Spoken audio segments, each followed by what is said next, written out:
ባንዳነት ከሀገር ብሔራዊ ጥቅም በልጦ ቆሞ እየተራመደ ይገኛል።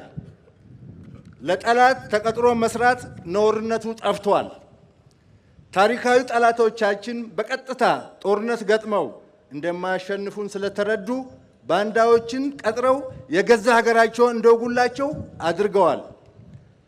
አንድ ላይ ስንቆም እንደማንበገር በአድዋ ጦርነት ካስመዘገብነው ድልና በተከታታይ በወረራ ምከታ ታሪካችን ያከናነምናቸውን ሽንፈት ስለተገነዘቡ ራሳቸው አይመጡም።